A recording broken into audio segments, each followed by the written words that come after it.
þegar ég var krakki þá var talað perverta.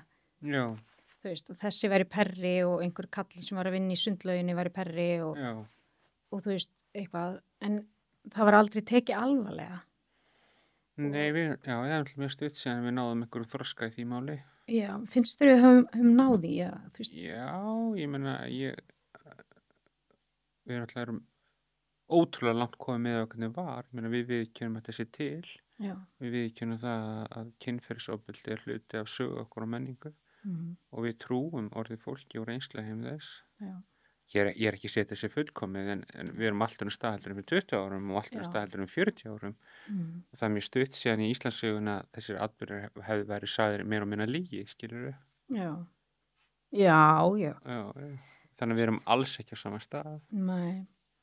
Mér finnst bara svona, þú veist, ég þekki það bara úr svona öðrum sveitum og fleiri sveitum að þú veist, það hafa verið svona sögur sem að maður hefur heyrt og allir vita, en það hefur enginn talað um það. Já, það er breytt núna. Já, er það?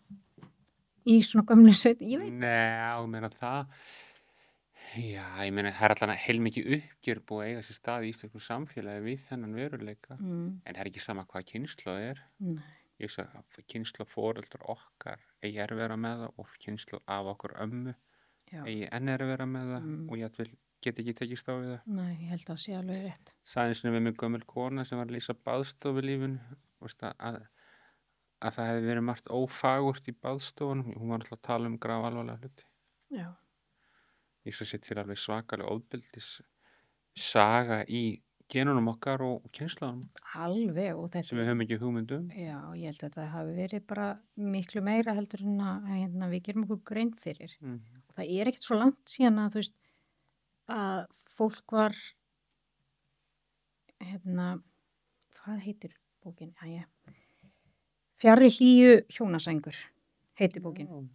Ég hef heyrt þetta nafn, ég veit ekki hvað bók þessa. Nei, hún er fjallar sem sagt örlög kvenna á þessum árum, þú veist, aftur í tíman, sko, þar sem að, þú veist, það er ekkert svo langt síðan, Nei. þú veist, það er að maður nauðgaði dóttur sinni, að þá voru þau bæði látin, þú veist, hann var kannski drepinn og hún líka, þú veist, það er ekkert svo langt síðan, þú veist, þetta er í sögulegu samhengi er þetta ekkert svo langt síðan, þetta er ekkert svo, og örlög kvenna voru bara rosaleg, þú veist, þar voru sendar í, þú veist, til Danmerkur í einhverja þrælavinnu eða eitthvað, þú veist.